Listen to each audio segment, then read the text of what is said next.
You are now listening to Plastic Battles Radio. Hosted by Paul Panfilo. Guest starring Attica Gazette. Episode 6, 1990 G.I. Joe Benelux Catalog, Part 2.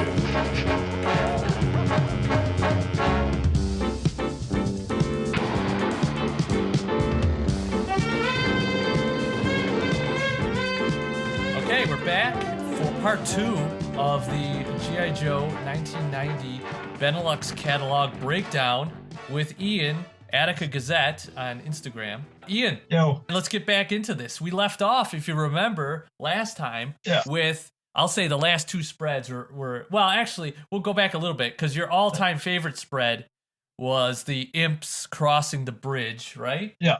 And then we talked about like that sewer swamp thing with Road Pig and Crocmaster. And then we talked about that weird kind of split screen cutaway of Avalanche and Lightfoot like scuba diving underneath some Hydra Vipers and Voltar on the rocket sled. Yeah. So that's what catches us up, basically. That would be the 11th spread. So now we're going to move to the second half of this catalog, which is the last 11. So we're going to start off with the spread number 12, which is, I'm going to just say it's batshit crazy. G.I. Joe Catalog Photography Review. Photo number 12. What is going on? It reminds me of, to set the scene here, I guess, we've got, it looks like 5 Astro Vipers riding gyrocopters at the European version of the RPV, which far and away is better than the North American color scheme on the RPV, in my opinion.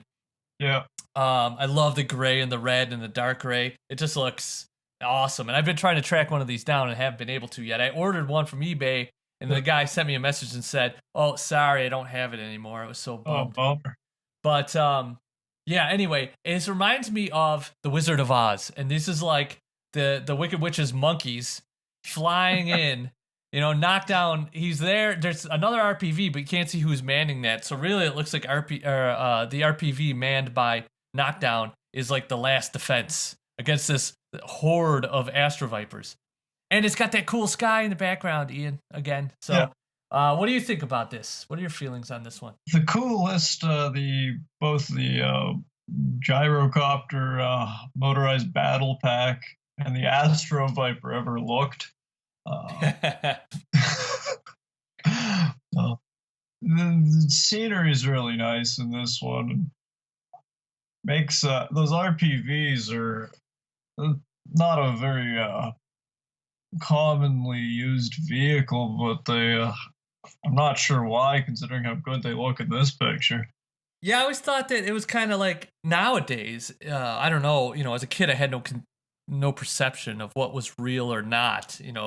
Military wise, but these are like drone strike vehicles, and so nowadays, like these are like G.I. Joe's the futuristic military force, and it looks like it was proven true because 30 years later, we're using drones that don't look all that much different than the ones on the RPV.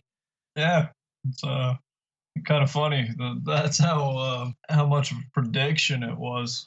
The scenery is quite nice in this one because they managed to work that gray RPV into something that which would be hard to do in anything but maybe like an urban area. But the light ecru colored ground, matches it pretty well. Yeah, it looks real good, and like you've got the nice color scheme going on here, where you kind of have the orangey yellow background, and then like the kind of the grayish brown terrain, but the battle copters are black and red.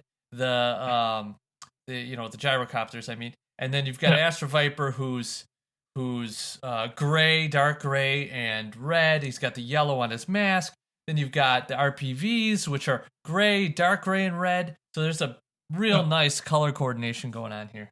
Yeah, Knockdown's color coordinated with the sticker on the RPV too. Yeah, good call. Right, even his blue ties into something. Yeah. This one is strikingly. It's another one of those. I mentioned it last episode with the Destro's Demon, but this is another one of those kind of cascading corner to corner composition. So you go top left corner. The gyrocopters are flying in toward the bottom right corner, which is where the RPV is. So it's interesting. Yeah. All right. Well, this is an awesome one. So we're gonna like bookmark this for later. Maybe we can go through some of our favorite ones at the end of this episode here. So let's move on to the next one, which is another amazing one. I'll let you kick this one off. What do you think about the hangar spread? G.I. Joe Catalog Photography Review.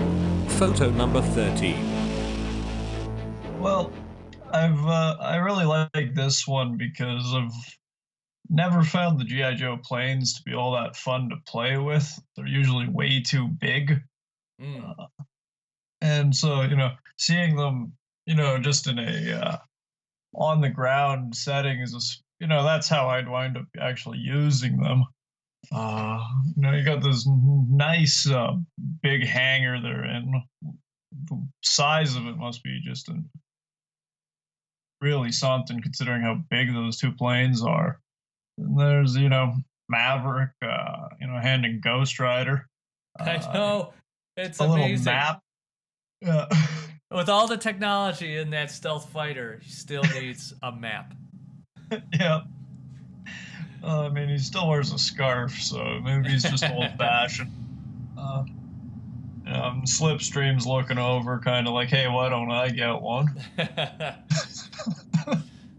They don't want Slipstream getting too close to the action. They want him kind of, he'll screw it all up anyway, so. Exactly. One thing that I really like is, they got the, yellow and black caution tape on the walls or the doors of the hangar. Yeah. And it's a realistic thing, but it also ties in with the yellow rockets on the Conquest.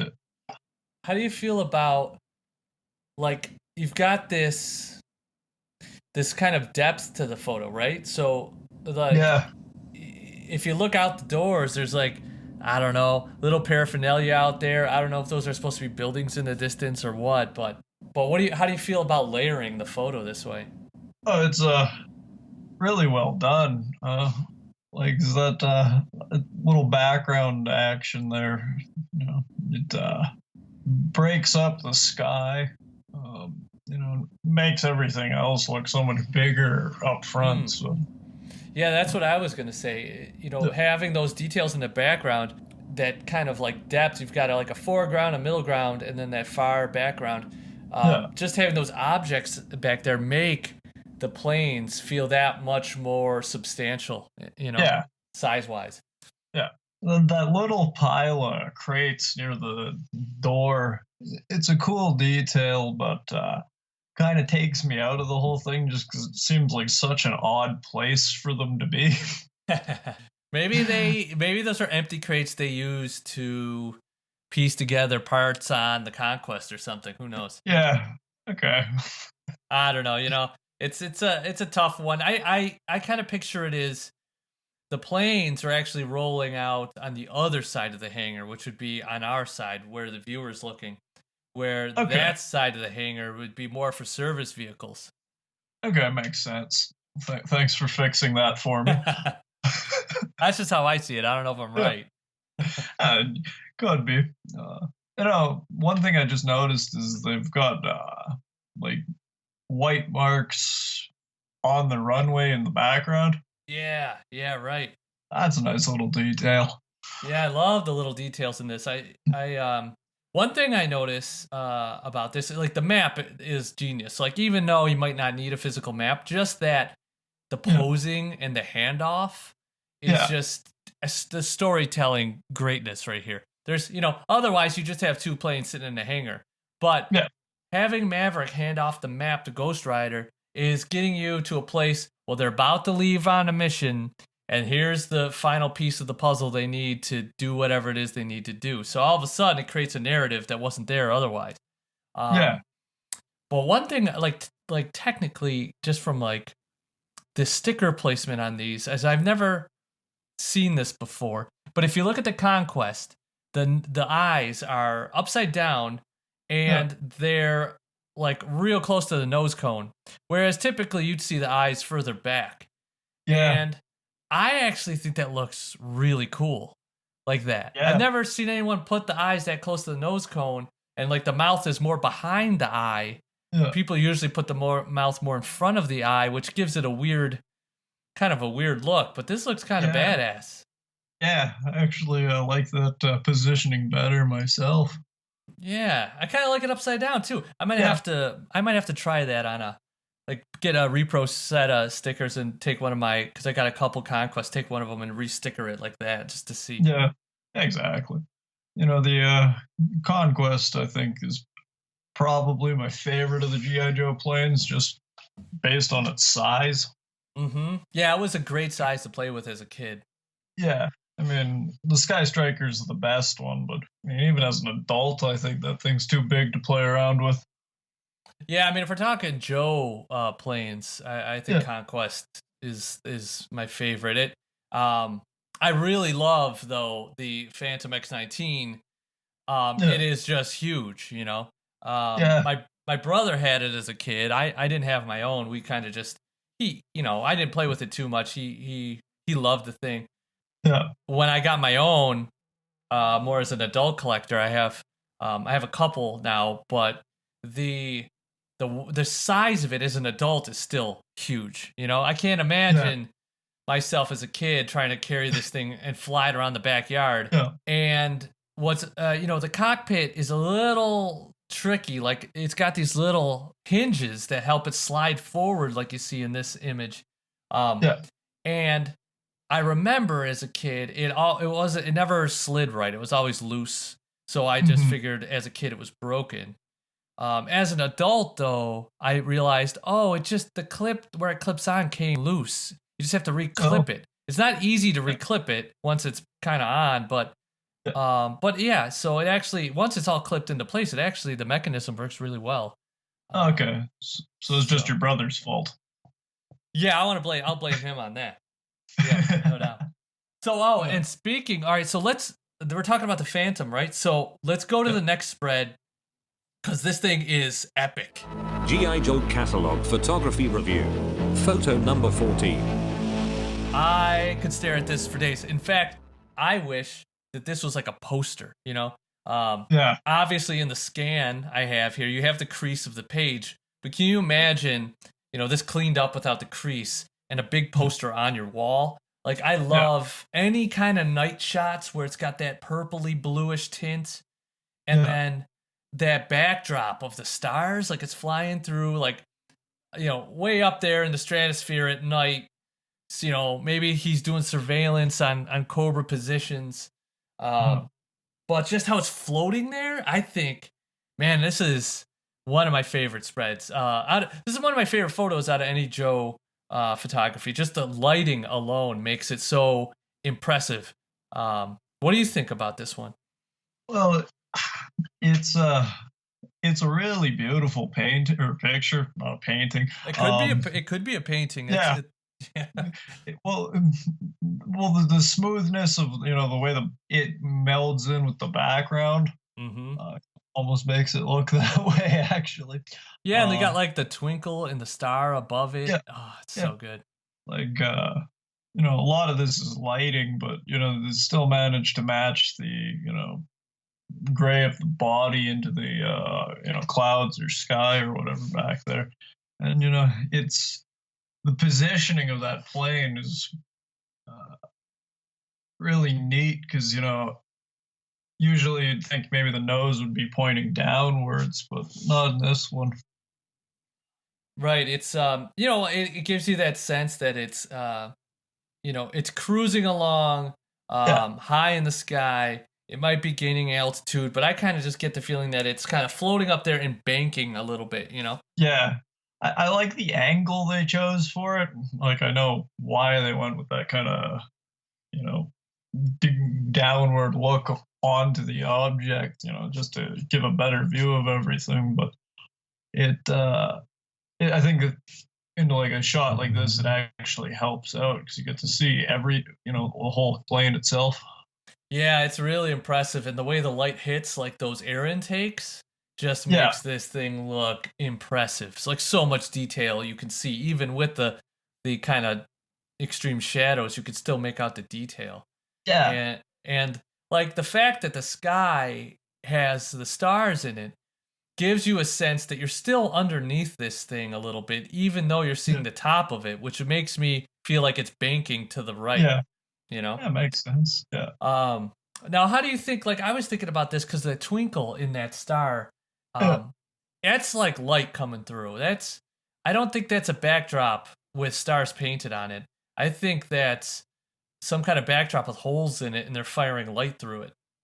yeah. Actually, I hadn't thought of it that way, but now that you mention that, that probably is the way they're doing it.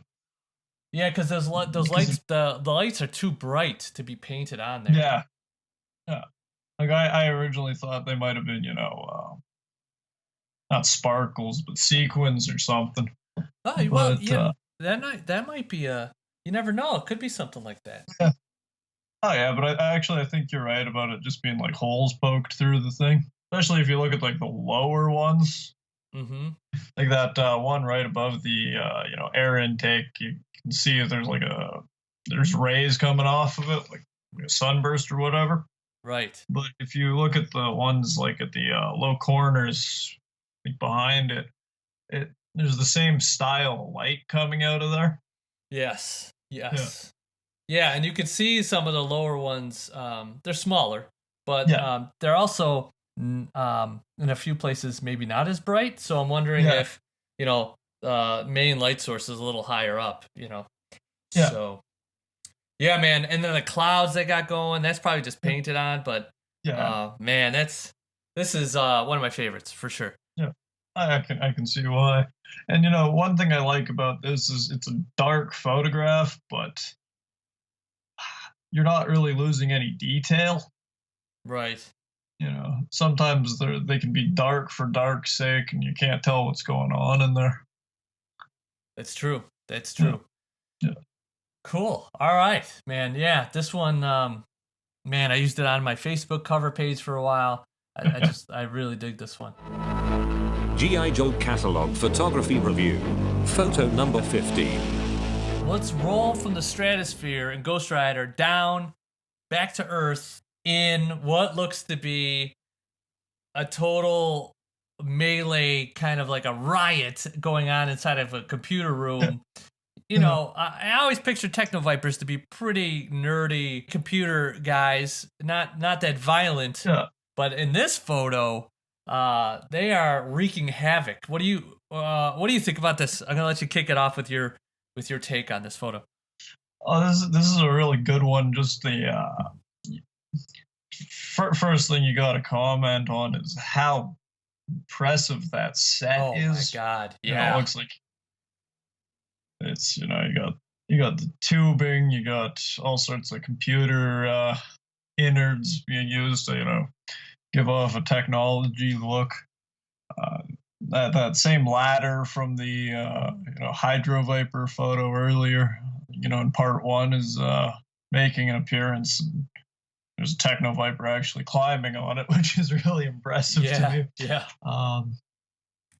No, what I see when I look at this is, you got they know the Joes are in there, Mm-hmm. and now they're just trying to just get rid of all the evidence as quickly as possible. And my favorite detail is the one that's using his sledgehammer on a window. Yes. Nice big crack in it. That is, I love it just for that. I mean, if it was just an empty room with one Techno Viper shattering a window, it would be just as amazing. I mean, Yeah. one lonely Techno Viper with no friends, but he brought his buddies, and they're destroying this control room now. Red Dog is like, I'm gonna sneak up on these guys, but Hardball's like, there's no sneaking. I got a grenade launcher. I'm just gonna run right up the steps and go after these guys. It's hilarious. Yeah. I like the pairing of Hardball and Red Dog too. I think that's an interesting pairing. Yeah, and it's like I don't know, maybe it's the hat and the pants. They kind of match in a way. You can tell they're on the same side type. Yeah, I deal. think a theme in these is each squad, or sometimes both Joe and Cobra, but in this case, the Joes, they color coordinate their outfits, so they pair a lot of these guys up based on, well, these guys look good together, so we'll just put them together. Like you said on the last episode, there's no thought to, well, he's got to be with other Slaughter Renegades. No, it's just like he's got red and blue, and the other guy's got red and blue, so we'll pair them up, Yeah. Oh, and they're both sports related too. Right, that's a good call. I didn't even think about that. Right. Yeah. Because I was looking at Red Dog, I'm like, wait, he's got a 1 on his shirt. He's a field kicker. Yeah, he was like a football player or something like that, or rugby or something. I can't remember. We should know this, Ian. What do we do? No, it's Red Dog. Nobody likes Red Dog. Isn't Red Dog a football play? Isn't that what he's named after? I'm pretty sure. I'm Canadian, man. I only know hockey. Yeah, how come? Let's talk about that. I mean, every sport in North America is represented in the Joe universe except for hockey. How did that happen? Yeah. Oh, I don't know. They figured, JLA is a more important one to get involved. Like the Frag Viper. Yeah, I know that. I mean, even that got a figure. It's some reference. We didn't get any guys with. The club released that Dreadnought with the hockey mask, but I don't count that. I'm just thinking the original run. I wonder if there was a canceled prototype hockey figure that never made it past a certain stage. Yeah, let's imagine. Just call him Slapshot or I mean, that's a typical. That would be a good Joe name. Yeah, exactly. Yeah, I mean, there's even lacrosse with Thrasher. Yeah. What's going on here? That's ridiculous. I mean, it would have been cool to have a guy with goalie pads, or something ridiculous. Yeah. Like the Hiss Drivers got those big pads, but yeah. I'm looking up Red Dog right now. Okay. And pro football career. You're right. He was a barefoot place kicker. So that's interesting. Yeah, and a red dog is a certain type of play in football. So it makes sense. Okay, so we've got two sports guys going against. So you got the jocks versus the nerds here. Yeah. This is like is this at a high school? Is this where this is going down? Yeah, it's this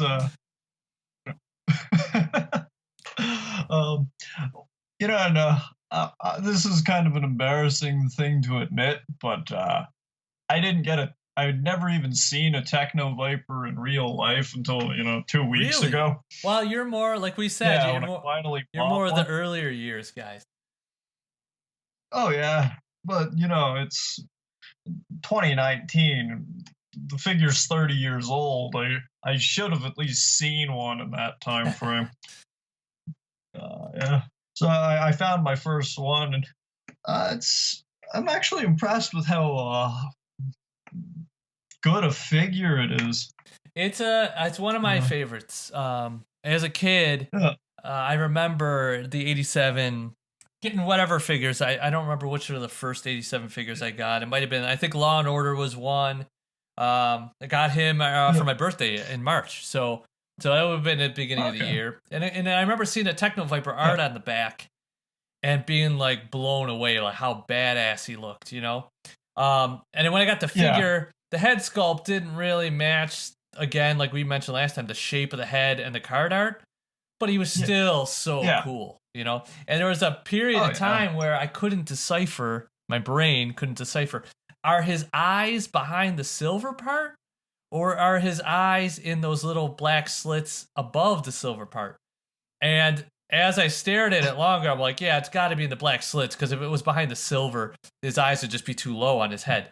So, but that, I think, man, this figure still holds up to me. I mean, I have the, what is it, Pursuit of Cobra modern version, which is a cool figure, but I'll take this one above that one any day. I don't know, might just be my nostalgia factor kicking in, but the deepness of the darker purple with that silver and black just looks so cool.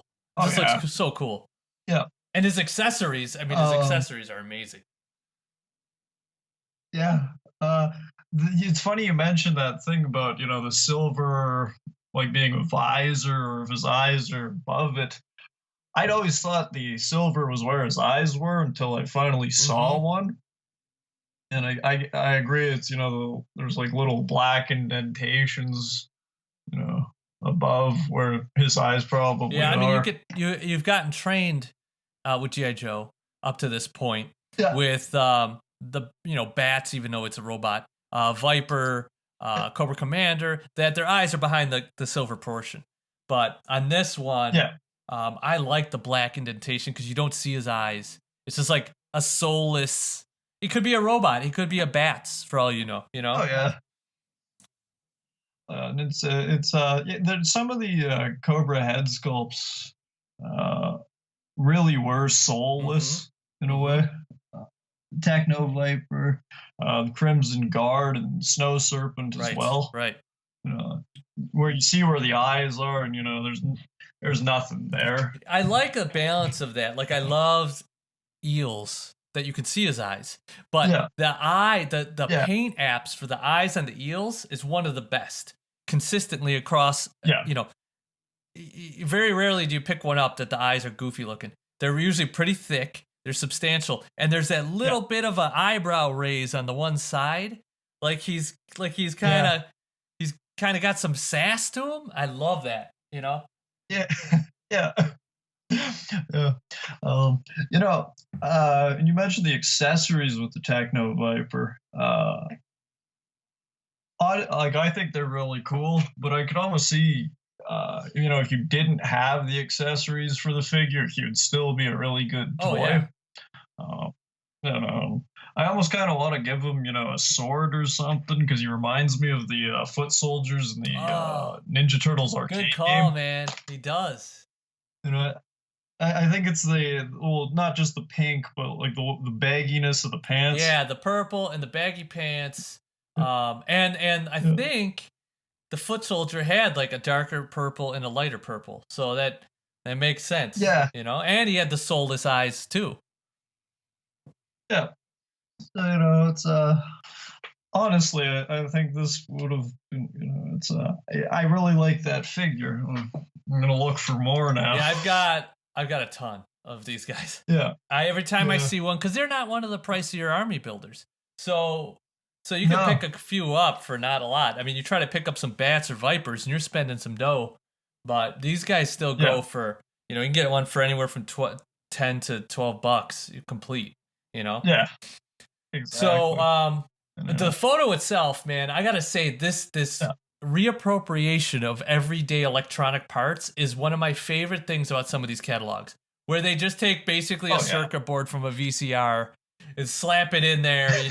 They take some like piping from some kind of like toilet setup, and it's something that I have been hoarding stuff downstairs in the basement where I'm setting up my photo studio. I have a couple bins full of props, and one of them is full of found objects, things from old computers that I find sometimes I'll find them on, like, when I'm taking a walk, and they have, somebody's got all their junk out for that junk pickup day. If there's like a beat up PC out there with like RAM hanging out, I'll take the RAM chips, I'll take whatever. And I'm using them because if I build a dial like this, I'll have that stuff on hand. I won't have to go find it. Exactly. And that's what the challenge is. What can I build with what's in this box? Another thing I absolutely love about this is the lighting coming through the ceiling above Hardball and Red Dog. That the colored lights, the red and the white, like, oh my God, that looks so cool. It kind of reminds me of some kind of Austin Powers-y Dr. Evil layer or something a little bit, but I dig it. Yeah. And you've got, going on composition again, you've got this top left down to bottom right thing going on. Yeah. So it's a theme, and it works. If they were all on the same horizon line, it wouldn't be as exciting, Yeah. No. Exactly. And The other thing that I think is really impressive, with this set, there's, walls, there's a second, level where the Techno Vipers are on. But if you look behind, like Hardball and Red Dog, that hallway almost looks like it's sloping downwards. It does. I don't know if those are steps or no, it's not. It's just, oh, I don't know. I can't tell. Yeah, I think because the lighting's playing tricks there too. But even like this would almost be cool to see what it would be like if the Techno Vipers weren't destroying stuff, because there's like a little computer desk thing going on. There's windows. Right. And like the amount of depth that creates, the separate room with the glass and the hallway with the lights, it just gives this scene so much more three-dimensional feel, Yeah. So one thing I should have done, now that I'm looking at these, and I've thought about this, I know in the past, is on these spreads when I scanned them in, you could tell obviously where the crease mark is. There's more on the right side that I cut out, and it's just the story of what's going on because it's in Dutch or whatever, and I obviously don't read that, but I want to know what's going on here. So what I should do is, the reason I cut that off is because I wanted to focus on the photography, one, but two, I didn't want these to get so wide that it kind of, I mean, you can click on them and they get bigger, but I didn't want to get so wide where the thumbnails, I guess, were less impressive because I had to fit in all the black text on white page on the one side. But what I could do is, if I really want to get ambitious here, maybe I'll take all that Dutch, I think it's Dutch, and then I'll have, I mean, I can't highlight it. It's a scan. So I'd have to type it in to like a Google Translate and try to translate what's happening in these photos. And then I can maybe put that on here too. Because I want to know the story. I want to know what's going on here. Obviously, I think the Techno Vipers are sabotaging some kind of a control center, but yeah. Yeah, so we're a few through this second half. Let's keep it rolling. G.I. Joe Catalog Photography Review. Photo number 16. Now from the control room, Dr. Evil's lair, wherever we are there, it looks like the middle of the desert again. And this is an interesting one where it's a much higher angle, right? We're much further away, so you get more of the environment in. And the way they've done that is because they spread the vehicles out a good distance away from each other. So, but you've got two mean dogs. You've got two wild cards in here. One for each mean dog. Oh, you do? You've got a blaster in the top mean dog kind of giving a wave. I don't know if he's waving at the camera. He's not waving at anybody else. No one else is looking at him. So maybe he's waving at the camera. You've got the top left to bottom right angle going on again.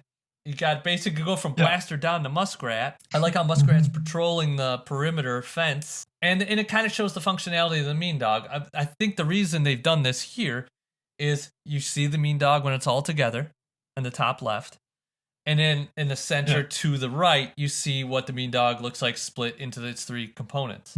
I like how the road just goes to a dead end there, but that's cool. And I love how I want Hardball to be carrying a boombox. I know he's carrying a crate, but God, if that was a boombox, it would make this even better, because it looks like he's just got some D batteries in a boombox and is strolling around. Repeater's standing there like, what are you doing? It's a hardball. He's rough and tumble New Yorker, I guess.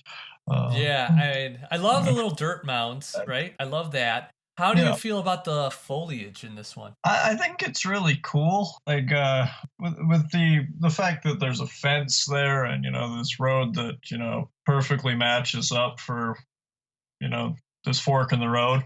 I almost think this is like the G.I. Joe training area. Yeah, that makes a lot of sense. Yeah, just the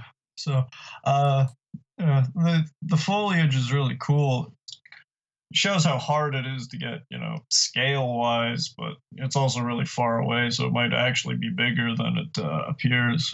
But it really adds to the whole thing, and it's so green, it matches up with muskrat and the cannons on the mean dogs. Right. Yeah. Yeah, what you said about that, like this had to be a pretty enormous setup on like a piece of plywood or something, right? Might be on the floor, who knows? But now as you're saying that, and I'm thinking about this, think of how like every spread has been its own environment. Yeah. So imagine the amount of work that went into building each of these dioramas just to get a single shot. Yeah. And like, do they have all these going on simultaneously? They couldn't have had all 22.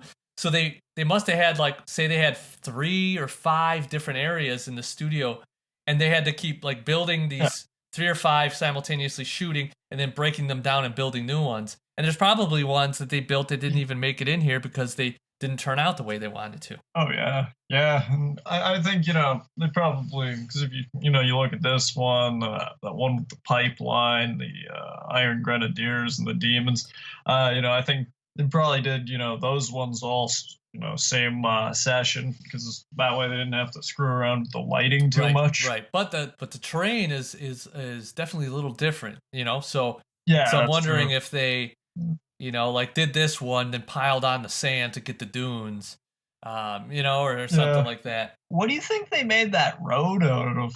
My first inclination is that is the surface. So this could be on a cement floor in a warehouse or something, wherever they shower, a studio, right? Cement floor. And they just basically did this on the floor and then swept away the sand until it got back down to the floor. Oh, maybe. Oh no, I'm wrong. I'm wrong because the mean dog on the left is coming down ridges. That's not flat. Yeah, because I was just kind of looking at this. I'd clicked on the picture to make it bigger. I honestly want to say that might be like really fine grit sandpaper. Yeah, no, I see. Like, I'm trying to, because there's the dot pattern in the old printing method, right? Yeah. So you've kind of got to like turn your brain off from seeing that dot pattern, and then, but there is some variation in color in it. So I'm wondering if it is some kind of or there is, I don't know what it's called. I know they use it in construction sites. My father's used it. I used it when I used to work with him. You unroll it. It's like a long roll of black tar paper, and it's got that grittiness to it, like sandpaper. It's for, and I wonder if that's because it's malleable. You can make it. It's thin enough where you can make it run over a hill, and you can use a blade to just cut it into shapes. So I wonder if that's what it is, something like that. Yeah, part of the reason why I was just mentioning that is because we were talking about the found stuff they were using to make these sets. I mean, think about like any of that kind of stuff around. Like they just look around the studio or a warehouse and they're like, well, we can use that over there for this, and we need a road. What do we got? Well, there's that paper over there that could look like a road. We can go pick some of that up. Yeah. How do you feel about the Mean Dog as a vehicle? I've never actually. I've had the opportunity to buy one. Last couple of times I've been at the farmers market. Oh, really? And you guys have you have Joe vehicles at your farmers market? Well, it's kind of like a half farmers market, half flea market. Oh, that's cool though. There's like a bunch of booths, and there's this one that's got a bin full of 90s Joes and late 80s vehicles. So it's I was actually, so I'm contemplating getting it. I'm just kind of, I've never had firsthand experience with it. Nice. Well, I think it's one of those vehicles where, from my experience in just listening to people talk about this stuff, is that it's kind of like not divisive, but it's like take it, like some people love it, some people are ambivalent, some people don't like it at all. It's not one of those ones where there's a consensus one way or the other. I think I happen to love it. I just, when it came out, I remember, so we're talking 88 now, so there's some more sci-fi elements, but it breaks apart into 3 vehicles. But I never really played with it that way. I always played with it as one wheeled kind of half-track tank thing, and I love it when it's all assembled as one. I love that the front of it turns so you could like turn the vehicle.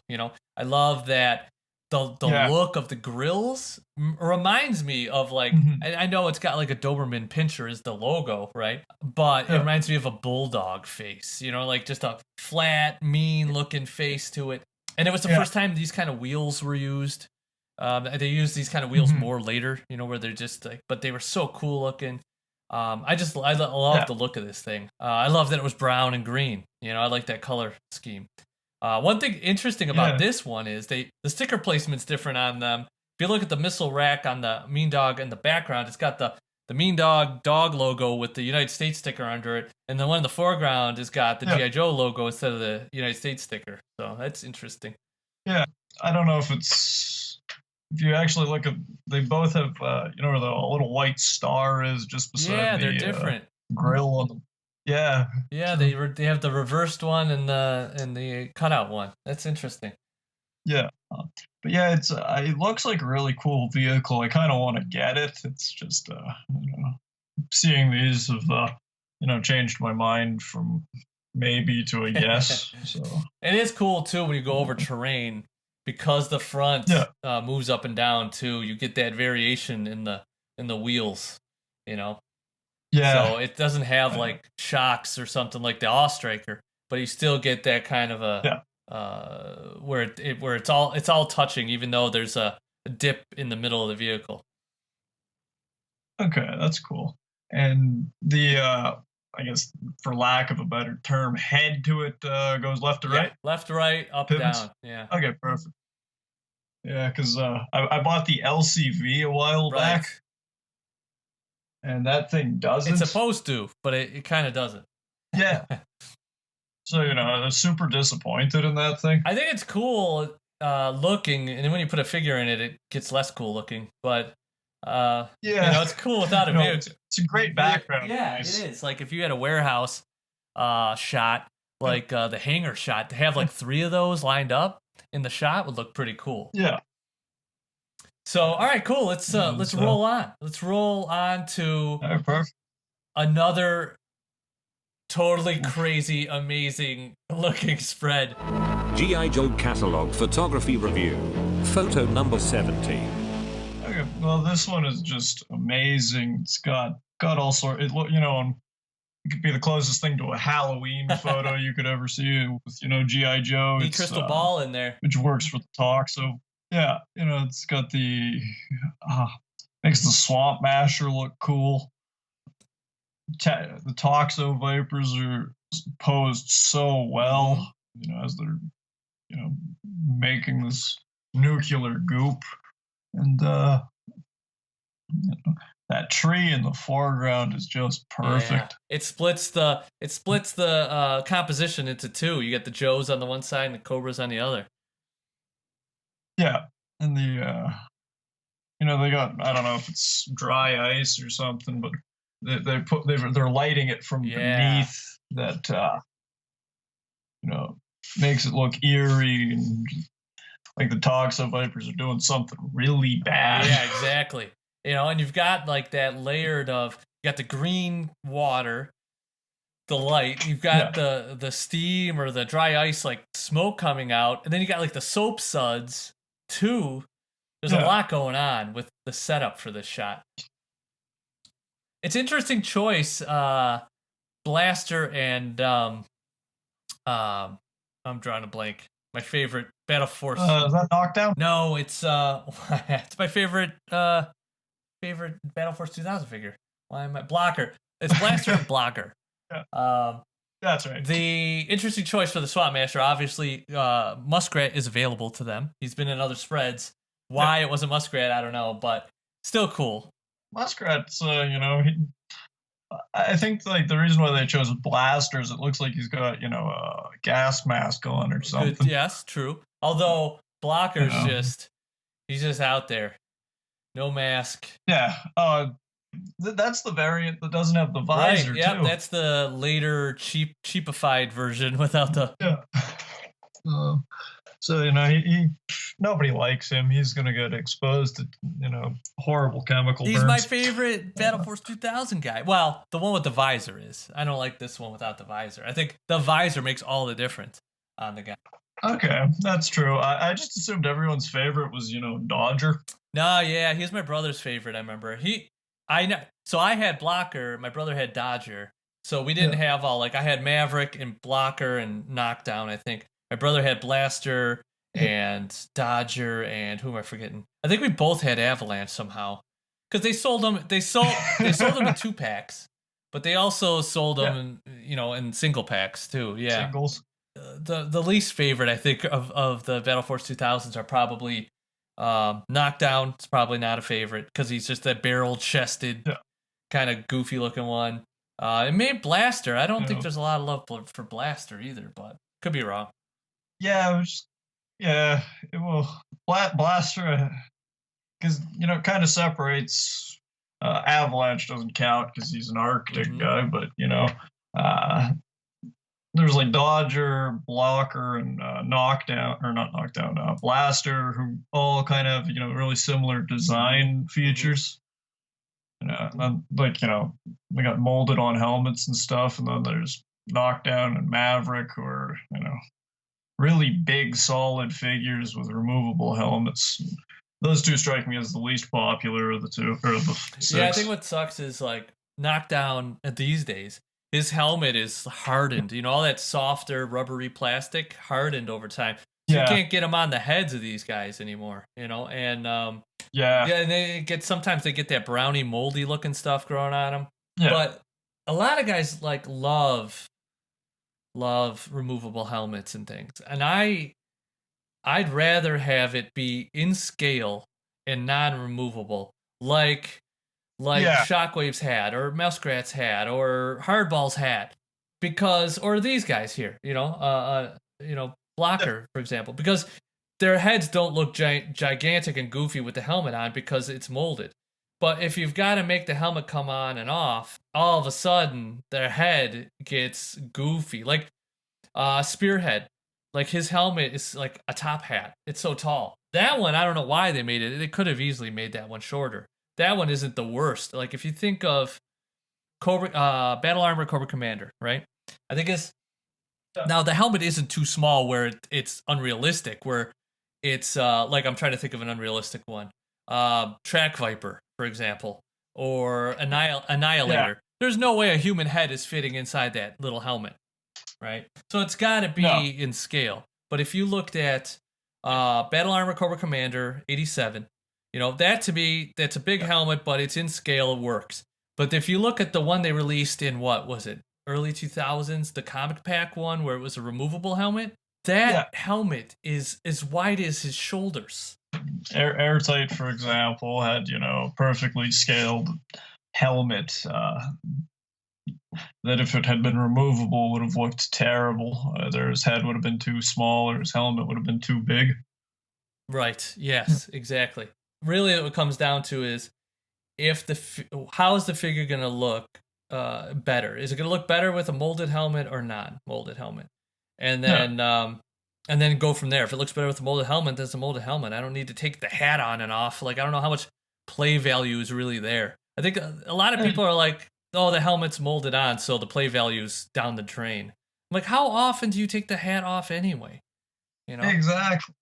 Look at the Toxo Viper. If they had molded that helmet on, he'd probably be a far more desirable figure nowadays because, you see a loose one out for sale 9 times out of 10, it doesn't have the helmet. Yeah, and the thing with that one is, I get that one has a big helmet because he's like this weird toxic environment guy, right?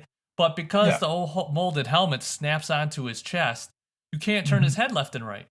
No. And so that sucks. And then slipping it on and off, the tip of his nose is always no paint on the tip of his nose. Yeah. So I would rather have had it I don't need to see his face. Honestly. Yeah. I'd rather have the helmet, could have been a little smaller, and you could have turned his head left and right. But hey, Exactly. Same thing with Astro Viper, Yeah. All right, Hydro so that's Hydro Viper, exactly.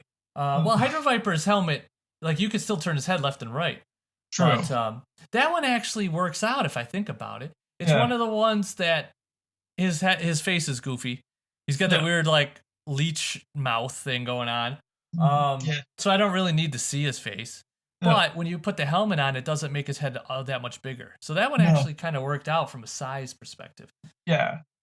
Honestly, I think the Hydro Viper probably would have benefited from a molded on helmet, though. Mm-hmm.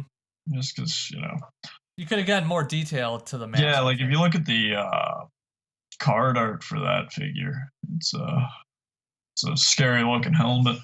Yeah, I think the prototype artwork or something said it like named him Demon of the Deep or something like that. And yeah, I mean that's definitely, it would have been cool to have that molded on, but it still worked out pretty good. I think the worst thing about him is his color scheme. I think that's the worst. The purple and red is very the values are too close together, I think. Yeah. Like Toxo Viper, he's got purple and teal or something. Aquamarine that they're different enough. He's got a lot going on. He's got brown, yellow, orange, like that turquoise color, the purple, the black, and the red gloves. I think if you take those red gloves and make them black or make them the turquoise color, I think it's a better figure. I don't think he needs the red gloves. No. But they're probably coordinating him with the line that year. Now he matches Hydro Viper. So exactly. But for this photo here, man, I just think the setup is phenomenal. The suds and the smoke, and this is like one of those ones I see in like someday I'm gonna do a setup like that. It's just I just gotta figure it out and do it. Yeah. So this is definitely one of my favorites. But I probably said that about everyone. Oh. All right, so let's roll on to the Rolling Thunder. G.I. Joe Catalog Photography Review. Photo number 18. We're back at the hangar. This is like another like high up, down, like kind of bird's eye view shot. And you get the enormous size of the Rolling Thunder down by how big it is coming out of that hangar. And there's a lot going on in this photo, which I love. There's just so much happening. One of my favorite parts is off to the right of the photo.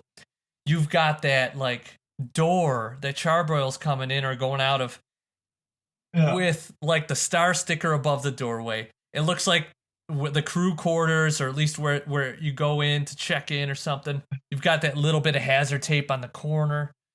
Like, and then the roofing with like the metal slat roofing is awesome. I love it. I love it. I love that the guys are carrying crates or loading missiles. In the background, inside the hangar, you've got Lightfoot like grabbing a crate. Oh man, I love it. I love how Max is just hanging out there too. He's got Spearhead's like directing Falcon how to get the little buggy into the Rolling Thunder while Max is down there watching the backside. Yeah. That's great. What do you think about this, Ian? First thing I think is how big this set must have been, because the Rolling Thunder is not small. Right. I think it's the biggest vehicle I ever wound up owning. Little shack to the far right, really cool, and it's a design I kind of want to steal and build for myself. And there's some continuity in the whole thing because Hardball's still holding that crate. I like how they managed to work pretty much every figure available into this shot. Yeah, it's almost like that second spread where everyone's in the briefing room. Well, now you got all those guys back here loading up the Rolling Thunder. Yeah, exactly. Maybe that room Charbroil's coming out of is, the room they were all in previously. Yeah, right. It could have been. Yeah. The details here are just great, like walls going on. But, even the little bit you can see inside the hangar, there's, things happening, which it probably would have been easier to just have Lightfoot, standing, beside that missile carousel. But no, I had him looking at a box. Yeah, I feel like the way this, if I'm looking at this from a compositional standpoint, the angle that you're at and where the figures are, you've kind of got this, it's not as extreme, but this right to left or lower left, upper right, a little bit of a composition. But if you didn't have anyone in the space that Lightfoot is, you have kind of this empty gap up there. There's nothing going on between the top of the turret of the Rolling Thunder and the bottom of the well, I guess the opening, the top of the top opening part. So you've got that opening. So they're like, well, we'll put a guy back there and that'll kind of fill that space. Exactly. And one thing that it's kind of funny because like a lot of the photos in this thing, they got that top left to bottom right, but this is kind of a bottom left to top right. Right. To kind of reverse that, You've got not only that, not only the what's interesting is you've got the kind of layout. So if you look at the figures, they're going muskrat to say charbroil, and then it's kind of an upward angle, right? But they're framed by the dashes on the kind of drive or the runway or whatever that is, the white dashes, and then the cutouts of the windows. They're dashes. So they're centered in there, but then you have the Rolling Thunder cutting through at the opposite angle, which really creates this dynamic look. You've got all these leading lines going left to right, but then you've got the Rolling Thunder saying, I'm going to break this and come from the top left to go bottom right. So you've got an intersection going on, which is really cool. Yeah. Another thing that I kind of like about this is kind of color coordinated where the figures are. Mm-hmm. Wherever there's, like the white seats, there's generally a white figure right nearby. Interesting. Yeah, I see that. Yeah, like Hardball's near the one, Avalanche, Storm Shadow. Yeah, they kind of have them grouped in an interesting way, which I like. Yeah. And like Mercer's like holding up one of the crates on his head, carrying up there like a tough guy. He's got to use that flat top or something.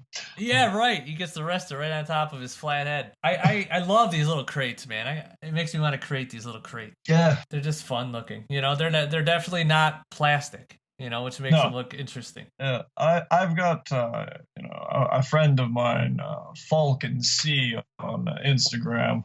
Oh yeah, he's great. Yeah. Yeah. He built a bunch like that for me. Oh, that's awesome. Did he use wood or did he use foam? I used wood. Cool. Yeah, maybe I'll send him a message and get some dimensions for you. That'd be great. Like if you used balsa wood or what kind of wood you used. Yeah. One thing I just noticed on this photo, which I didn't notice till just now, is there's water on the ground. Do you see the reflection of the window? Yeah. That's fantastic. Love it. Little details, man. Little details. Yeah. Every one of these images I look at, once you stop and actually look for like the little details at it, you realize how much better a photo it is than, you originally thought. Yeah. There's always something else that you didn't quite notice, or some nuance that was there that you might have noticed, but you didn't really think about why it was done that way. Yeah. It's fascinating. So the Rolling Thunder, right? So here we are. We're in the story. It's getting loaded up by the crew, and the very next spread. G.I. Joe Catalog Photography Review. Photo number 90. It is out and dirty and muddy, in the middle of like a desolate post-apocalyptic wasteland, about to shoot its nukes into the sky. I know they're not technically nukes. However, I did hear that they wanted them to be nukes, and the designers did anyway. And Hasbro execs like, no, you can't make these nuclear missiles. They can't be that. But me and my brother always treated them like nukes. Yeah. So you've got them in the middle of this desolate wasteland. Everyone's kind of doing their thing. They really dirtied up the Rolling Thunder. Like, this thing looks like it needs a wash. Yeah. This thing is muddy, but I think it looks so cool like that. And this looks like a set they could have reused from the Destro one, or even from the Mean Dog one. Yeah. And you can see some of the paper mache or whatever they used to create this, like peeking through in parts where the dirt's worn away. Yeah. One thing I really like about this is the way they've got the figures set up. Mm-hmm. Like they're watching for Cobra attacking or something. Because this looks like the Joseph haven't done too well, and they're bringing in the biggest weapon they've got. Mm-hmm. The lighting's really nice in this one too, just because it's bright, but not too doesn't overpower. Looks like it's 5 p.m. or something for these guys. Yeah, it does. It has that kind of later in the day kind of tone to it, and it's nothing. It's very bright, like you said, but nothing's blown out. Yeah. So this spread is impressive. If I'm a kid who doesn't have a Rolling Thunder and I see this photo combined with the one previous, I am pestering my parents for this vehicle. Like this thing just looks massive and impressive. Those missiles are just incredible. Oh yeah, and one thing I really like is in the previous image you don't see the missiles. Sure, that one thing's open, but you don't realize in a way that what this thing is actually capable of. Mm-hmm. They did a good job hiding it. Right. So you've kind of got this. You're seeing it in both of its modes in the two spreads. Yeah. Yeah, I like that, and they even muddied up the little scout vehicle. Yeah. I like how Armadillo's taking it up the path of most resistance. He could just go a little bit to his right and not have to drive up that giant rock wall, but he's like, no, I'm gonna do it anyway. Yeah. Yeah, and I think what's funny is when I'm looking at the different poses in this one of the least dynamic poses is my favorite, and it's just Taurus standing there, kind of looking off into the distance. Yeah. I don't know why, but I love how he looks just standing there like that. Oh yeah, a thing that kind of I hadn't thought about it until now is you actually see the backs of figures in some of these images. That's usually a no-no in a lot of the Hasbro catalogs. Right. Yeah. I mean, I noticed too. I've posted images on Instagram where it's the back of the figure. One of them comes to mind. It's the Tiger Force Zartan, and it's just a back shot. Like he's looking into. I think I used some Ozzy Osbourne lyrics. Yeah. Because he's looking into darkness. So I used that, and it's kind of like this metaphor of not only is he looking into darkness, but like emotionally he's looking into his past and whatever. And it gets the least amount of likes and stuff because it's not. But to me, I'm like, I think this is one of my favorite photos. I don't care if anyone else likes it because you see the same things all the time. Sometimes with figures, you see them front facing or whatever. It's cool to see them in a different way. Yeah, photographed in a way that you might see yourself, but you never see represented in photography. Yeah, exactly.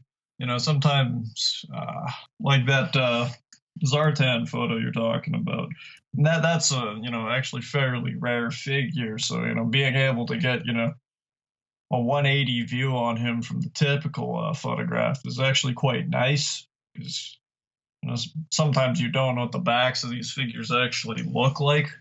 Right. Yeah. You get to see little details. And that's also one of those things that kind of separates these the fan created content from some of the more official stuff because you get different views on things. Right. And I think with some of these figures they have the screw hole on the back, so if they're in a backpack you don't see it, but I know people who aren't fans of Joe or didn't collect these or are going to see the screw hole. I almost don't even see it anymore. It's almost like it's not even there. Yeah. Oh, exactly. Now, what's cool about this is, the story went on. You see the Joes and Cobras fighting and reassembling and fighting in different areas. The catalog, the storyline, I guess if you want to call it that, pretty much ends at these two spreads. To me, because the next spreads are completely different. So it's like G.I. Joe had the final word with the nukes here.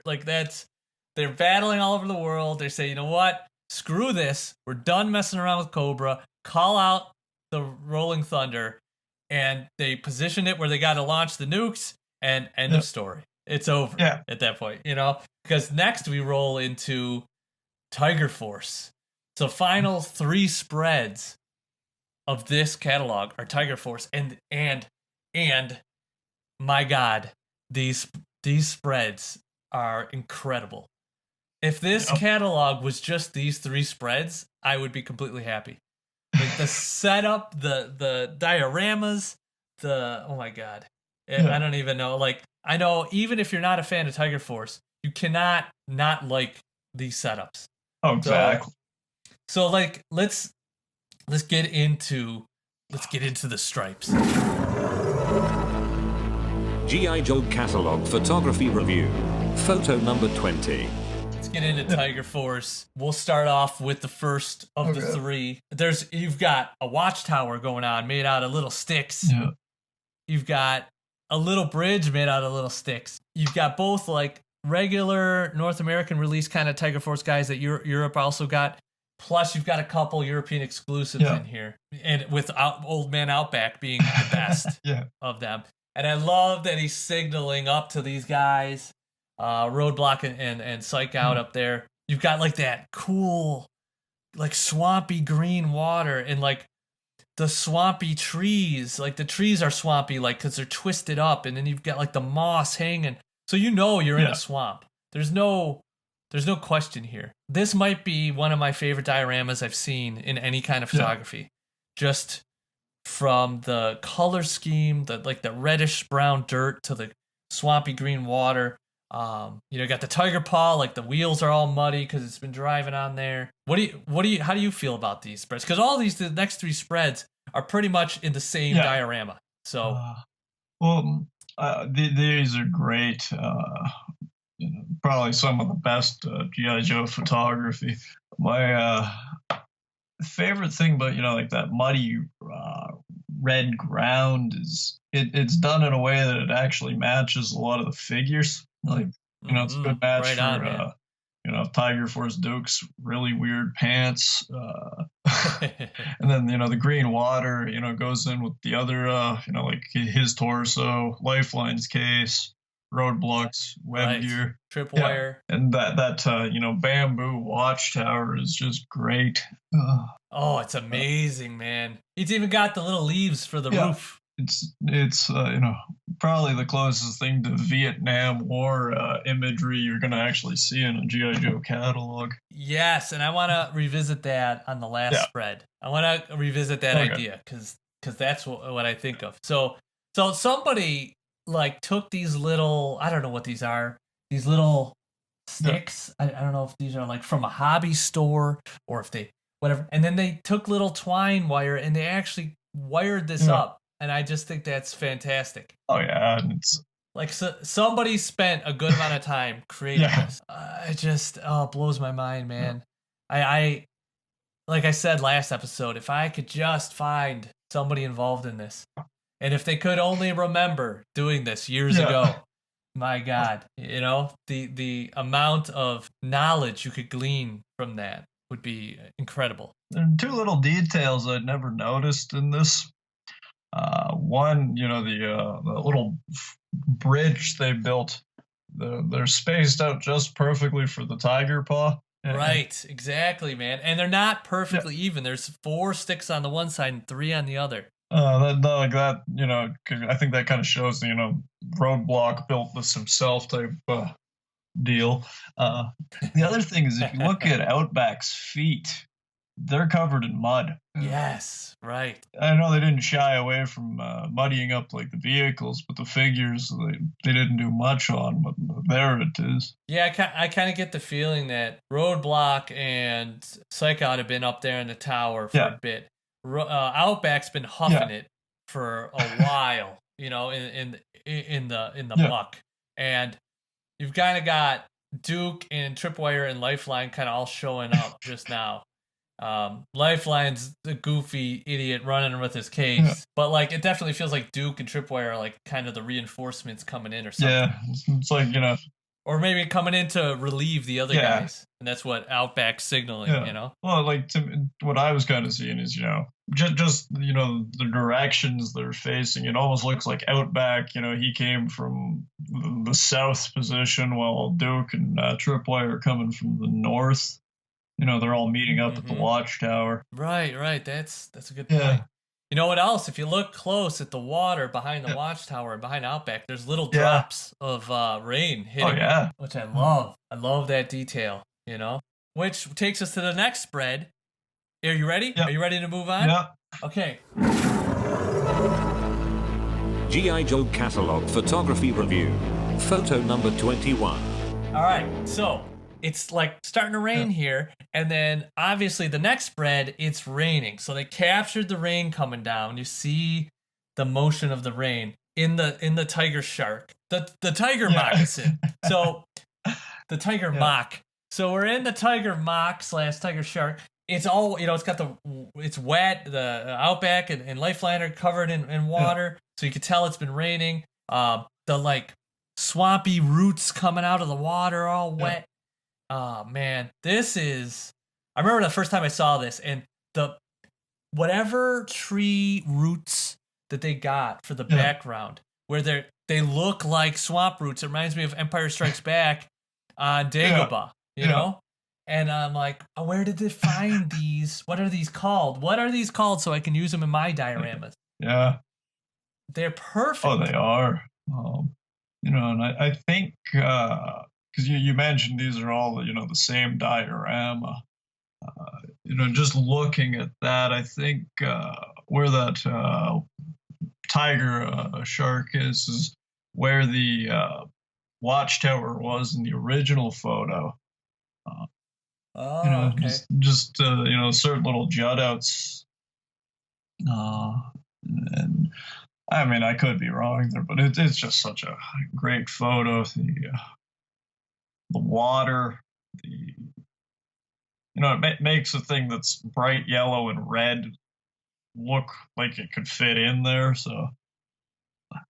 Yeah, that's a good point.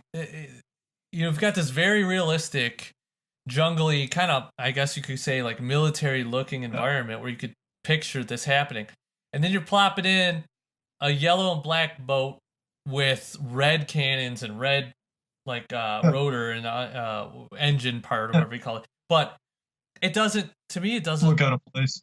It looks it looks cooler that way because it does stand out, but it stands out in a good way. The way they have those plant, the tree type things in the background, it's just the right size. Yeah, the scale's great.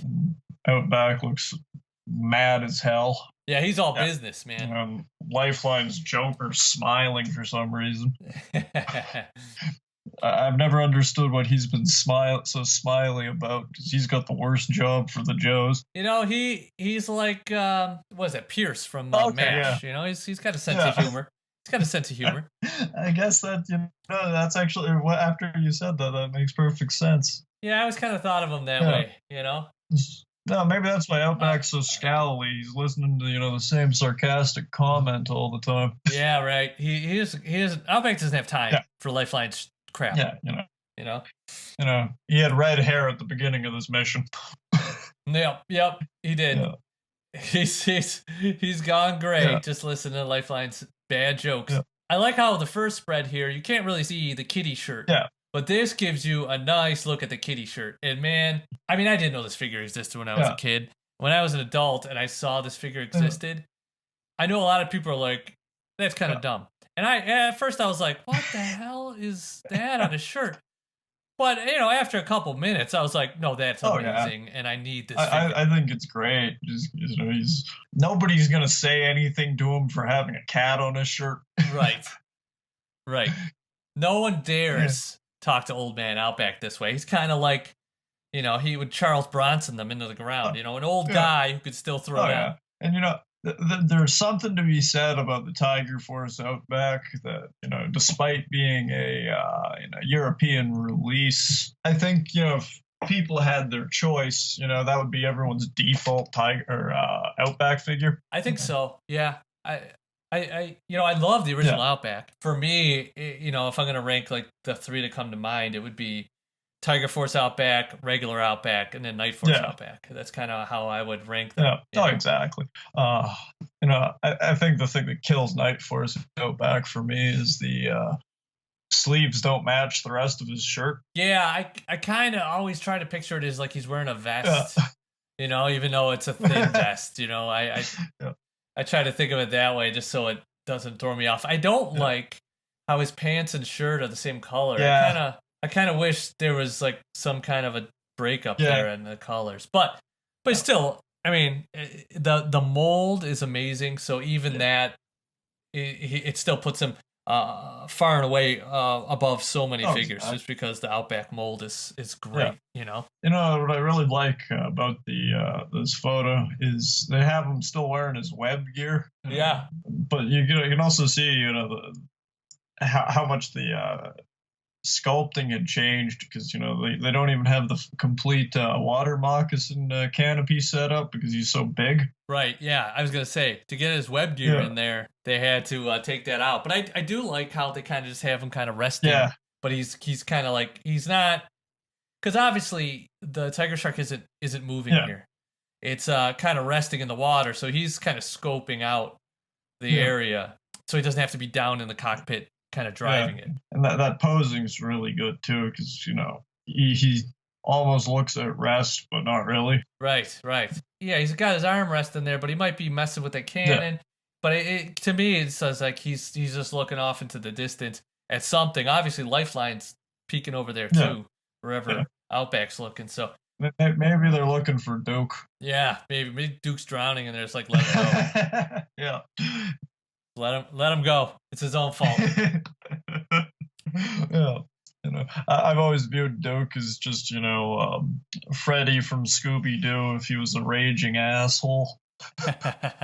That's sarcastic, or not sarcastic. That smile on his face is so smarmy. It is, and I still love the original Duke. I always will. The Tiger Force Duke I like, except for the head, because you got brown hair, which is whatever, but they didn't even paint the teeth in, so he's got no white teeth. So I've done the head swap on that, where you take the original Duke head and put that in. It looks so much better. And it wasn't actually until I talked to you the first time that I realized that it was the missing teeth that are what put that figure off so much. Yeah, it does. Like, that little touch, again, cheaping out on paint apps, but like if they just added that in, it would have taken that figure to another level, even with the brown hair. Yeah, well, like the thing that's kind of funny to me about Tiger Force is everybody's hair changed color except Roadblock. He has no Roadblock's got no hair. That's why. But he's got that wonderful Cincinnati Bengals helmet. You know what? It's goofy as hell, but I think it looks cool. When you're holding that helmet in your hand, you're like, so they painted the stripes on this little helmet. I think that's hilarious. And I'm not gonna lie, even sometimes when I bust out the version 1, I'll put that helmet on him. Because he's kind of like a come get me type deal. Roadblock's such a badass. He brings it on. He would. Yeah, he don't care. Exactly. All right, well let's move on to the final spread of this amazing catalog. G.I. Joe Catalog Photography Review. Photo number 22. The 22nd spread is the Tiger Fly from above, dropping, who we were just talking about, down below. I'm assuming he's getting dropped down there. It doesn't look like he's coming up to me. He could be coming up, but I kind of want in my mind him to be dropped off to release some whoop ass on somebody down there. This you mentioned Vietnam before. Every time I see this, I think of Vietnam. Probably from all of the stock footage I've seen, from the helicopters looking out the doors, down at the rice paddies. This is not rice paddies; it's swamp, but it has that kind of look. It just makes me think of that time frame with the green and the mud and the water and the angle that we're looking at. But this is such a cool angle. Definitely. I just think this is the diorama makes it. Like if the diorama isn't so cool, this is kind of just a top down shot of a helicopter, and you get to see Duke rappelling down or whatever. It's cool, but that scene below, like, it just makes you feel like that scenery goes on forever. The way they did that ground is great, because there's a lot of different levels to it. Some of the water looks really deep, and some place has just a little bit of ground coming out of it. Some has a lot, so it's kind of a shelled out looking area in a way. Yeah. And then the area is covered by water that you could see the ground. You could see how muddy it looks. Whereas the stuff exposed higher looks like it's dried out under the sun. And again, it makes I think some of this is just the style of lighting they use too. But a bright yellow helicopter doesn't look too out of place here. Right, right. I don't know. And Duke really matches that ground, like I said earlier. Just a great photo. Yeah, it's a great photo. I think this closing off this catalog with these 3 Tiger Force photos really, like, it's cool. They're a subset of GI Joe, so they group the photos of them together. Yeah. It's at the back of the book, like an edition. And if you got 3 shots to sell this line, I think these are the 3 shots. Definitely. I would also love to see what shots did make the cut. Well, because there was rolls of film that never saw the light of day. Oh yeah, I know somewhere, because I actually thought it was going to be in this. There's a photo of the I can't remember what the snowcat repaint's called, the Tiger Cat. Yes. It's going through the water and roadblocks, walking through, and he's got his 50 cal like over his head. Yes, I have seen that. So there are some great photos here, and the funny thing is, mentioned how they put this all at the back. In a way, it's kind of funny because all the figures in this are repaints of older figures, so it's going to the back pages with the oldest stuff. But it's really nice, just such great photography. Yeah, this whole catalog has been just top-notch photography. Yeah. And for whatever reason, the European photography always outclassed the North American stuff. Yeah. And I don't know if it was just the agency there that was hired to do this. It's just more creative or worked harder to win Hasbro's approval so they could get more jobs in the future. Yeah. I think they just went all out on these. And again, I think to kind of wrap it up, I would say it's a shame that we don't know who shot the photos. We don't know who art directed the shoot. We don't know who built the dioramas or set up the figures. Yeah. It's just right now, those names, those people are lost in time. And it would be amazing to be able to talk to these people if they remember doing this. Because you got to imagine, if they're working for an agency and they do this kind of thing, they probably did hundreds of shoots, hundreds of this stuff over their career. Definitely. To remember this would have to be something spectacular happened, or this is the only time they worked on a project like this. Yeah. Maybe they did fashion shoots or something, and this is the only time they worked with toys, so it would stand out to them. But to be able to pick their brains or go back in time and be part of this would have been just to see the thought process and the creative process to setting these shots up. Yeah. But, maybe that's part of the fun for people like us, where we only have this photo or these photos to reference. So we have to kind of reverse engineer it to create this kind of look just from a still photograph and nothing more. Yeah. Oh, yeah. One thing that I find interesting is I think it was only G.I. Joe that had this type of catalog photos in Europe. Like, I don't think other toy lines, had something this detailed. Yeah, I haven't seen anything like this, no. In a way, that kind of goes to show, how great this line was. It got a lot of respect from whoever put this together. Yeah, for sure. And I don't, because I think this was really only this type of image. It wasn't throughout Europe. It was I think just not Scandinavia, but like the Netherlands, Belgium. So maybe it was really popular there. They could afford to do this type of thing. I would imagine it was popular, at least to a point where they did this one, and then they had the 91. One as well. Yeah. These photos aren't necessarily like they had the same fold out booklets that we got here in North America, but they also had these catalogs that were saddle stitched with staples that opened up to spreads. We didn't get these here. So it could have been we're on the cusp of something good. We need to push it over the edge to get these kids really interested. Here's a table full of ideas, and this is the idea that won out. Whereas it didn't here. Because maybe they didn't feel like they had to put the budget in here because they had the cartoon and they had TV commercials and things that they might have not had over there. So the budgets were spent differently. But I'm so glad they chose this route, man. And one thing just to, because I know there was these, booklets, but there's also these other little things where I don't have it anymore. I lost it, but it was a similar size booklet. There'd be like one picture, it'd be like Raptor or Outback or Jinx, and then there was like a little store. I couldn't read it; it was Dutch. Far different way of advertising GI Joe. That's what I noticed. Yeah, it's very, very cool, and I'm glad they did this kind of photography over a few of these booklets and other paper kind of materials over the like 2 or 3 year period there, because we got a lot of great photography out of it that we can refer to now. Yeah, exactly. Like I said, this was very inspiring to a lot of the stuff I try to do, and I think you probably feel the same way. Oh, for sure, man. This, I was inspired by the stuff we got, but once I saw these,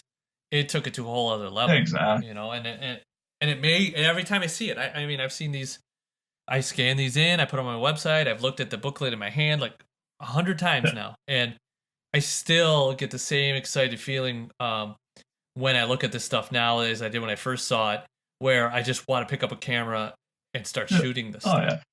And I don't want to say that the American stuff we got was bad. Oh no, not by any means. It's no, definitely different. I mean, but I still really appreciate, especially the 82 vehicle inserts where it's the carded figures in front of a burlap. Burlap background. sack.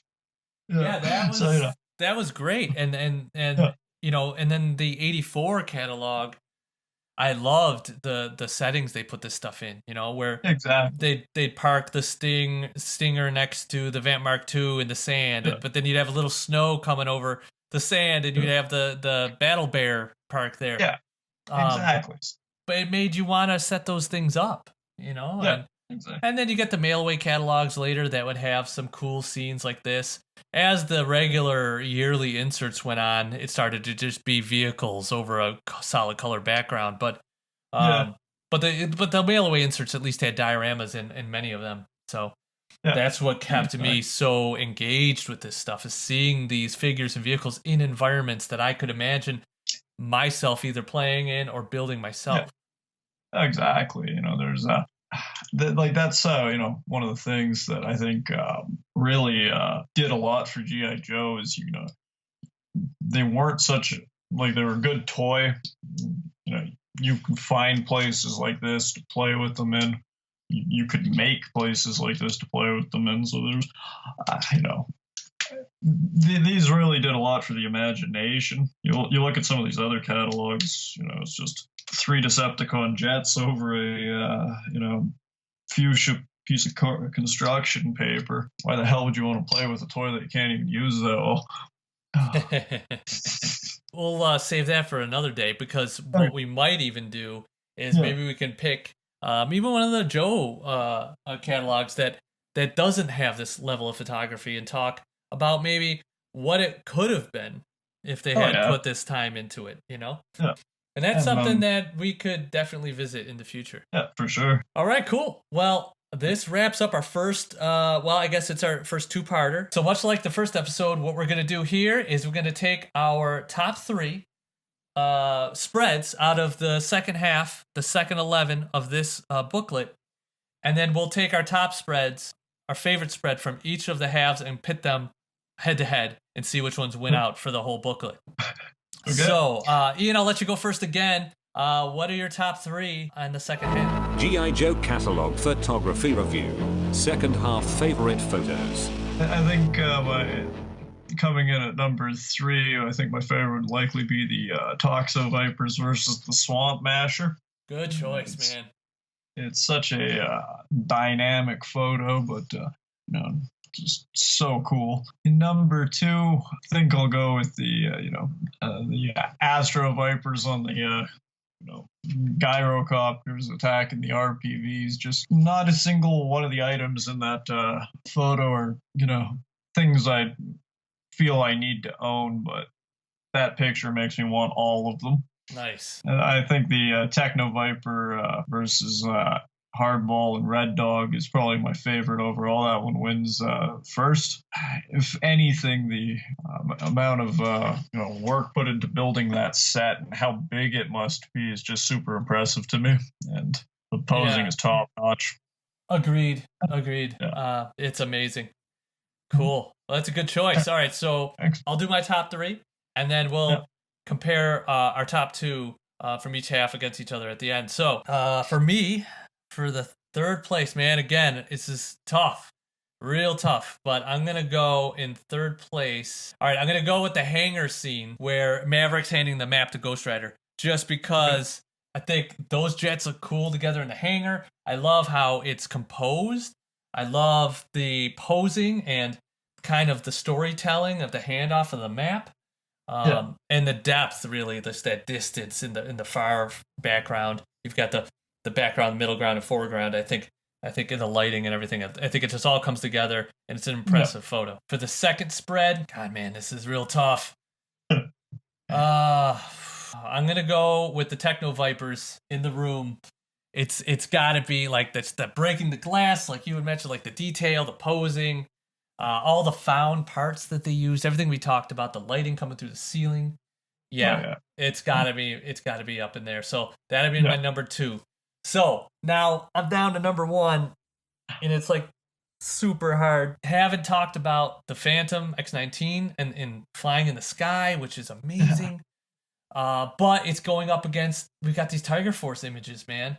And it's a tough call. I actually forgot about those. Yeah, it's tough. You got the Watchtower one, and you've got like everything going on in there.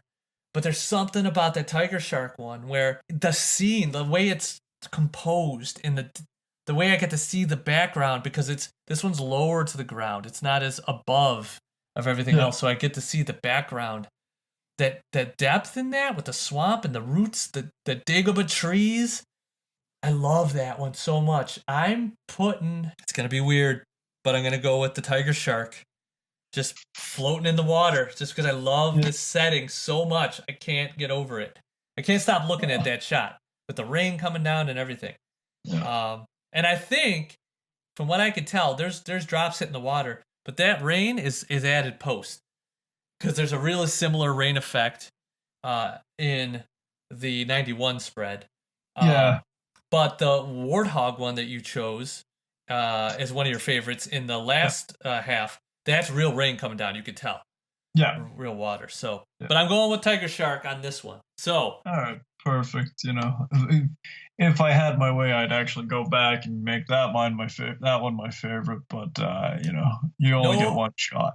No backsies, man. Exactly.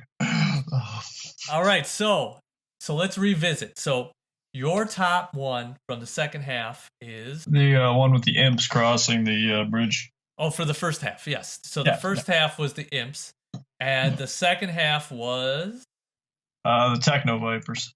Techno Vipers. All right, so going head to head, and I think I know where you're going to land from what you said, but you've got the imps across the bridge in the first half of the catalog versus the Techno Vipers in the control room. Which one wins?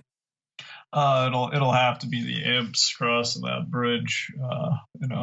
Like I said earlier in the first one, that's the image that inspired me the most, and it's probably my favorite GI Joe related image of them all. So nothing will top it. But the Techno Viper one is just so well done as well. I mean, there really are no losers here. They're all amazing. Like you asked me tomorrow, and I could rate these differently just because of how I'm feeling. Exactly. They're that good. This photography. So hey man, I think the imp image is a solid choice, and for some reason it didn't make my top three. But like I said, tomorrow it could be my number one. So exactly. But part of it is what it invokes at the moment. And, sometimes the fondness you have for a vehicle or a figure can change your view on things too. Yeah, that's very true. So for me, my first half was the Tomahawk hovering in the destroyed city, or urban environment, and on the second half, I took the Tiger Shark in that amazing swamp diorama, and I think that swamp diorama is just so powerful. It really has nothing to do so much with the Tiger Shark as that the color contrast between the Tiger Shark and that green, muddy environment, but just those roots and the lighting and the water just is so impressive to me. So this is another tough decision, man. I could say I could flip flop. I could go either way. But if I were to flip a coin, I'm gonna roll with. What do you think? What do you think I'm gonna roll with here? If you had to guess, if you had to guess, that's just just from what you've said on both, it's almost impossible to choose. I think you're probably gonna go with the tiger shark, but I wouldn't fault you if you went with the tomahawk. Every time I look at the tiger shark, I'm like, that's the one. And then I scroll up and I look at the tomahawk, and I'm like, nope, that's the one. Yeah. I'm gonna go just because of the lighting in the swamp. I'm going with the tiger shark. There's something about the lighting in this that makes me feel like it's outside in a surreal lit environment, like a rain shower is happening. Yeah. And the tomahawk one's got more. It's got the wires and the styrofoam and the painted ground, but the lighting isn't as good in this one. Oh, definitely. It's a little more studio lit, less believable that it's outside, more believable that it's under a studio light. So I'm going to go with the tiger shark just on lighting alone on that. Perfect. And what you said there kind of makes sense. Tiger shark. It looks like it could be real life. The tomahawk, that one's definitely a catalog photo in a way. Yeah. But I'm not trying to say that in a discriminatory manner, but they invoke different things. Right, exactly. But again, you asked me in 10 minutes and I could tell you the opposite. I mean, they're both super amazing. So, all right, well, that's our top photos for this Benelux catalog from 1990. I'm hoping to do this again sometime here in the near future, where we'll take another catalog and we'll break down photo to photo what we think of the photography. So, Ian, thanks for coming on for this one. This is the inaugural two-parter because there were so many spreads and we want to rush through it, but we'll see what happens next time with the next catalog. So until then, I'll see you guys on the flip side. Ian, I'll see you on Instagram, man. All right, thank you, and thank you very much for having me on. All right, man. No problem. Anytime.